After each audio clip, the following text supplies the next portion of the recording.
What's up guys, welcome to another video. Today is going to be the day that I show you guys what it takes to properly cool the Aristo. So I'm going to take you through some of the parts. We are doing a lot of service at the same time, so it's going to kind of jump around a little bit. I'm going to kind of just jump through the things that I know works. So I'm going to take you through the parts right now. Alright guys, you can see I've got it on the lift. I brought it to the shop for this because it's a lot easier on a lift to go up and down and not on the ground. A little warmer in here as well because I need the actual space, so I'd have to have the garage door up at the house. But I started by draining the coolant and everything. You can see how corroded a lot of this stuff is. It needs a radiator. So I originally tried to find a stock radiator just to replace it, just a factory replacement, and I couldn't find one anywhere. So the direction we are going is a Koyo race radiator for a Supra. Now, again, this car is one of those, like, it's close. It is not a Supra. Where the mounts go are in the wrong place. They're technically going to be here and here. So that's the first ultimate cooling trick for a street car. Now this thing is obviously going to have AC. It's going to eventually have a front mount. So what do we have to do? We got to make sure we cool the thing because I don't want to have any overheating issues. The other thing, we are keeping the hydro fan. So after doing a little bit of research, I found out that the factory hydro fan actually flows more CFM than like a regular electric cooling fan that you would put on it, or the obviously the other option is to put like the Supra fan shroud and like a regular fan on a clutch fan. Well, those are getting harder to find, and when you do find them, they're way more expensive. So I'm going to try this. Worst case, we'll put an electric fan on later with a regular water pump, but I think that this is going to work out great. There's also a lot less draw on the electrical system that you would have with an electric cooling fan, and then with a clutch fan you get a lot of parasitic draw as far as with the engine having to turn the fan. So with the hydro fan, it's a little easier on everything, and still flows the CFM that you need to cool one of these things, even beating on it. So the added cooling of the radiator, the new radiator we're putting in that's going to have to be modified, is going to help a lot. Alright, so next on the list is going to be an external transcooler. I got this from CNR Racing. This radiator doesn't have the built-in transmission cooler, so external transmission cooler. This thing will be good enough for even if I'm doing like a built trans and making a bunch of horsepower. This should cool it just fine. Now, on to the hydro fan. This is what is actually leaking. So, I got a spare. Got my schematic, and this is a full rebuild for one of these. So I think one of the common problems is this freeze plug might start leaking. I'm not sure, but this one had a bunch of JB weld on it. So got 2 pumps. I'll be able to make 1 good pump out of 2. Next, factory Toyota thermostat. Very important. Make it work right. We're also doing the timing belt. I've got a timing belt tensioner pulley here. New factory radiator hoses. You saw those things were leaking in one of the other videos. Now, factory Toyota coolant. This is unmixed, so you will need to mix it 50-50. And another big necessity is using the proper coolant in one of these cars. Now, with doing a front mount, there are things that are going to be in the way.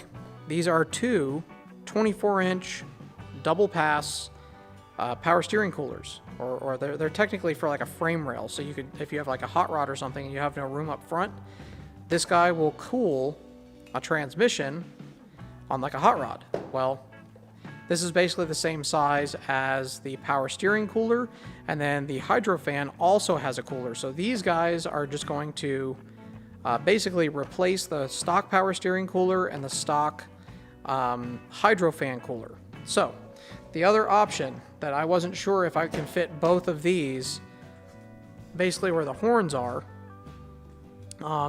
this is another cooler here that is the similar design to this one, but much smaller.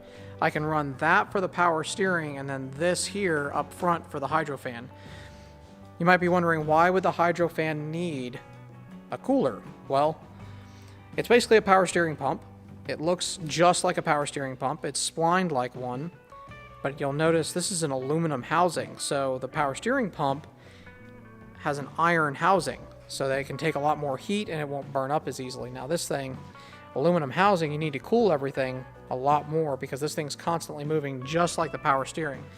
So the cooler on that guy actually has big fins. I don't know if you can even see it down in here, but eventually, whenever we do that video, down in there underneath this charge pipe is a big finned power steering cooler. Like you can see for the power steering cooler, it's just a line. Well, on the hydro fan cooler, it actually has that entire line has fins on it, like a radiator. So, but they're like big round fins. Well, they're gonna get in the way for a front mount. So are these giant horns. But we got to get everything apart. This radiator is going to need to be modified. So to work with the factory shroud and everything like that, I will likely have to add some extra tabs or make adapter tabs or something. And move these guys inward because the charge pipe actually runs right here. So, but everything else should work as far as the top. The other thing I got to clean things up a little bit, and I don't know, basically to clean things up and be a little bougie. So factory radiator mounts, and these are the Buck Performance billet radiator mounts for a Mark IV. Now I did notice one thing. The Mark IV actually uses a bolt here, little M6 bolt, which he includes. They're very nice. Yeah. These are M8, so like a 12 millimeter, and they're a stud. So I'm not really sure what I'm going to do with this. I'm either going to... I'll probably end up opening these holes up to where they'll accept an M8 so that I can use these guys. Only problem is the washer is a little bit big, so I might have to sand the edges off so I can still use this guy. But yeah, this all needs to come out. I'm going to get all this stuff apart. This is not going to be a how to do a timing belt on a 93 Aristo. This is going to be a ultimate cooling package in this. So I'm going to do separate videos for modifying a Mark IV Supra aluminum radiator to fit a JZS 147 Aristo. That's going to be one video that's going to come out of this. It's going to be kind of like a sub video. I'm also going to do a video on how to rebuild your hydro pump. So those will be upcoming, or they might all be released in the same time frame. I'm not really sure, but I'm going to show you guys as I do things, them installed for the ultimate cooling package for a JZS 147 Aristo.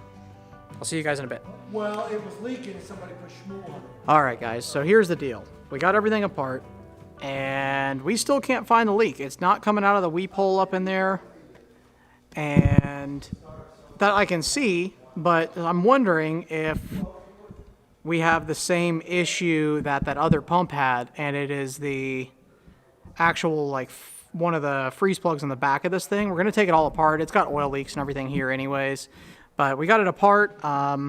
Yeah, gonna get the crank pulley off, and that's gonna be next, I guess. That's it. So as soon as I get this pump off and kind of determine where this leak is, I'm gonna show you guys and then go from there, I guess. Weird stuff. It's a little bit different than most of the JC cars I've dealt with, so that's what I'm dealing with. A little bit of learning. It's very similar, but it's just not exactly the same. Alright, so it really does seem like this freeze plug right here is probably one of the leaks right in here. You can see there's like a trail down through here. Looks like there was a little bit of a leak here at the thermostat housing, and probably here as well. You can see where it was like corroding, and that usually means some sort of moisture. Got to get this thing resealed, and now I'm going to take this pump apart. But while we were in here, the cam seal, the exhaust cam seal was like so hard that when I put it down, it sounded like a piece of plastic. So this thing was dumping oil. This was starting to leak oil quite a bit, and then the crank seal was leaking a little bit. So those are all new Toyota seals. We're going to clean everything up, and Dad's actually working on cleaning stuff right now. This was all corrosion, like where the hoses were leaking. They didn't have the correct coolant in there. Yeah, so they didn't have the correct coolant in there. I don't know if you guys could hear it, but Built up. yeah, it was super nasty through here.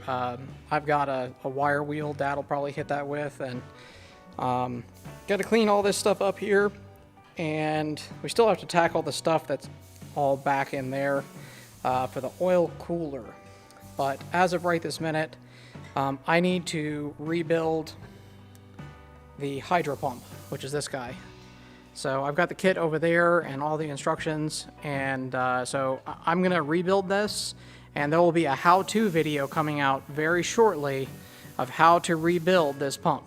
So I'm gonna rebuild this thing, and once it's rebuilt and cleaned up, I'll get back with you guys. All right, guys, so I am going to put a link, or there is another video. I'm not sure how I'm going to upload it, but we did reseal the water side of the water pump. It was definitely leaking.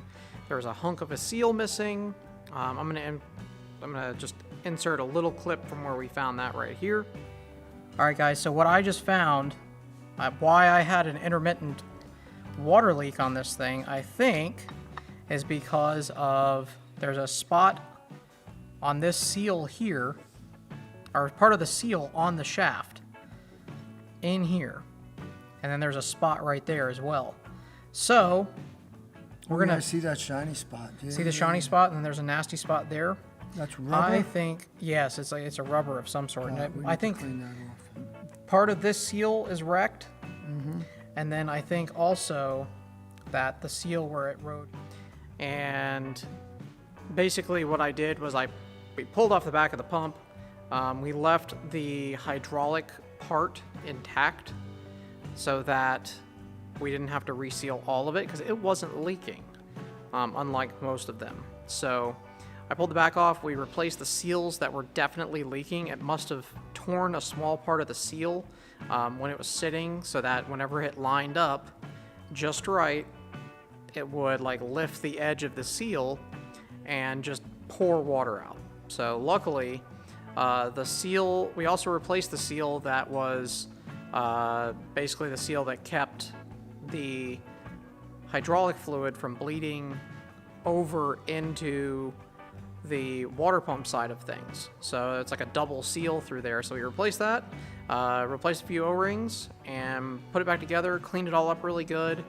And we found a few different places where it was probably leaking, where it kind of like self-sealed because of corrosion. But we got all that cleaned up, got everything put back together. I'm going to show you guys the pump real quick, and I'm going to put it back together. All right, guys. Pump's cleaned up.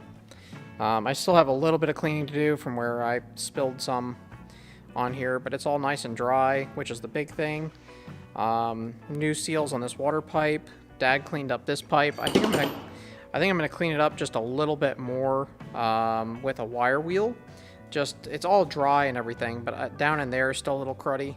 So I'm gonna take a wire wheel to the outside of this, and then the inside of this, and then I can put all of this stuff back on.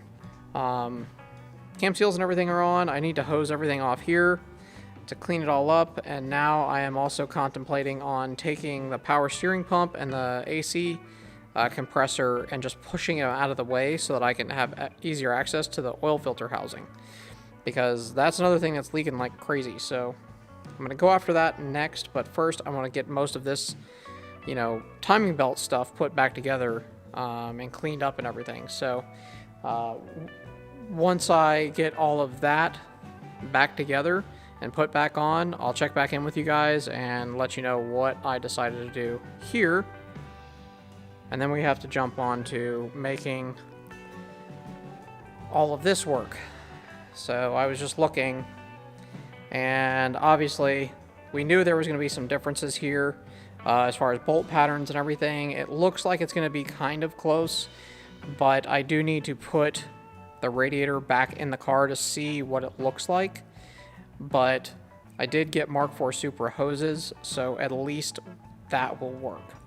So it's going to be a little tight up here because the water neck's a little bit different, and I'm going to have to add bungs or something on these. I also thought about just cutting these and extending them over to the right places, and just welding them back, and just basically put them where they are supposed to be for this radiator. But this is the only one that I thought I could just maybe just put like a bar over here to tie into this. That might be kind of easy just to bolt that on.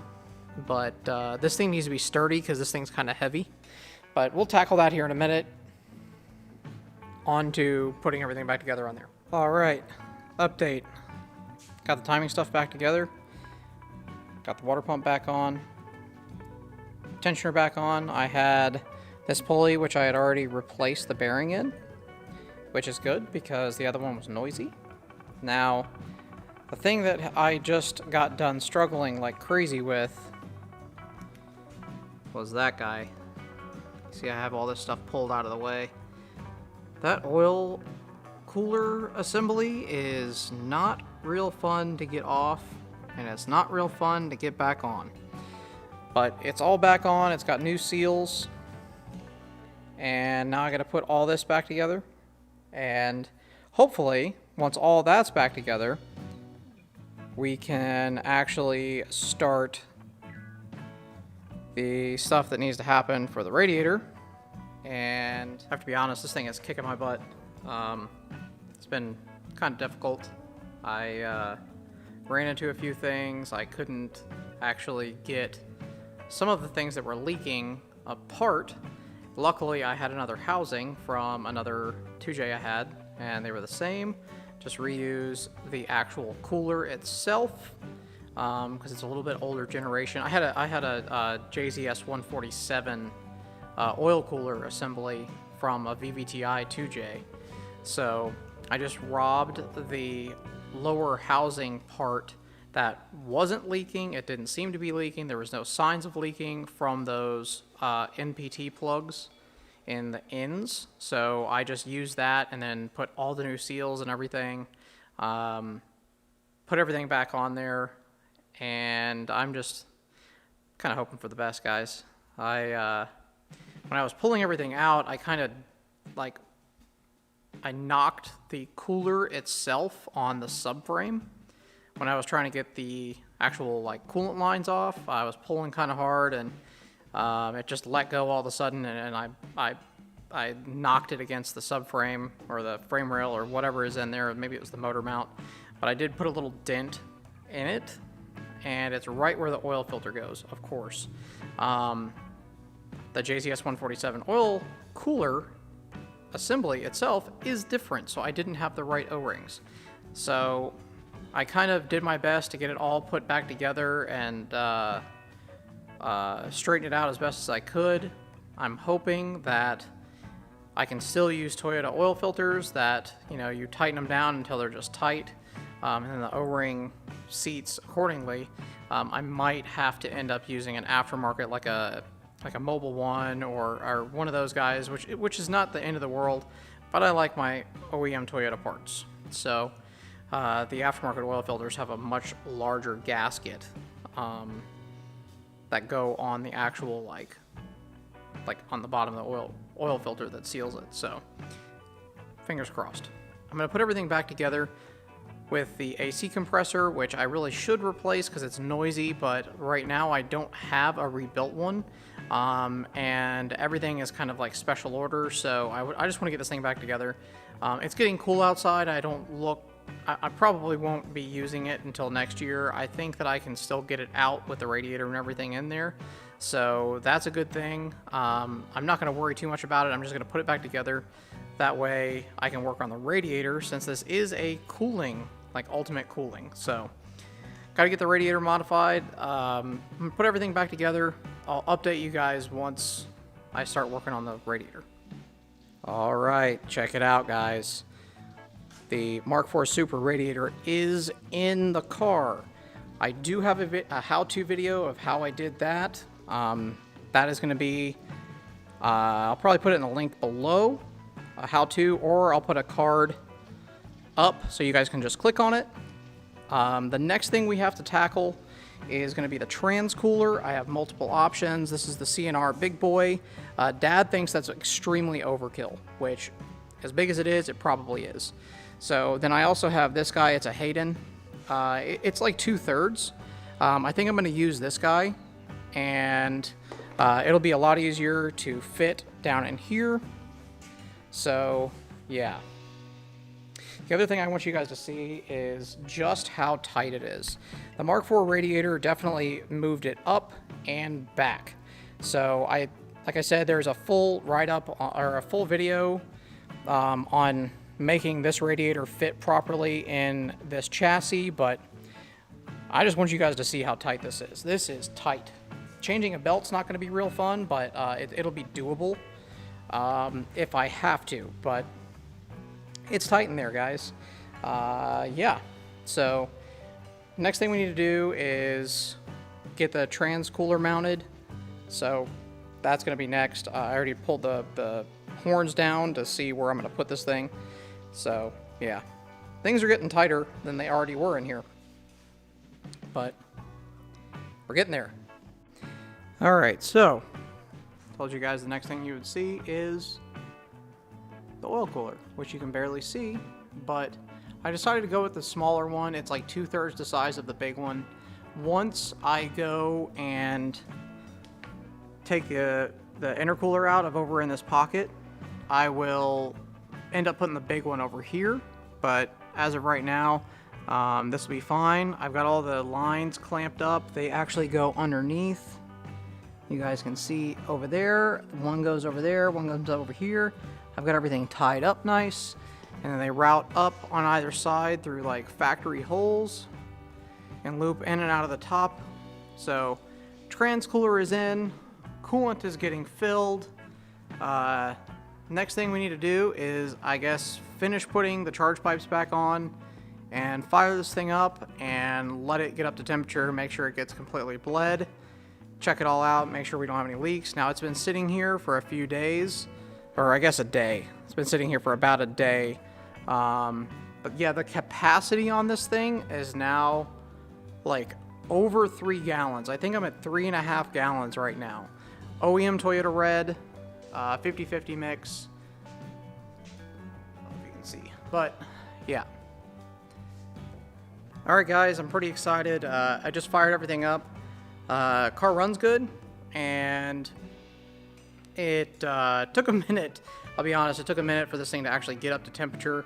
I think this is going to definitely be a very, very efficient cooling system. So I'm going to close the video out here. There are other things that I am going to finish up before I completely put this car back together. Got a couple things that are going to be happening to this car rather soon, and hopefully, I've got about a week, I am able to get this thing together good enough to feel comfortable driving it to North Carolina. I think that it's going to be great. No apparent leaks so far. So, like I said, I've got a couple little things that need to be finished up before I can completely put it back together. But everything seems to be working well.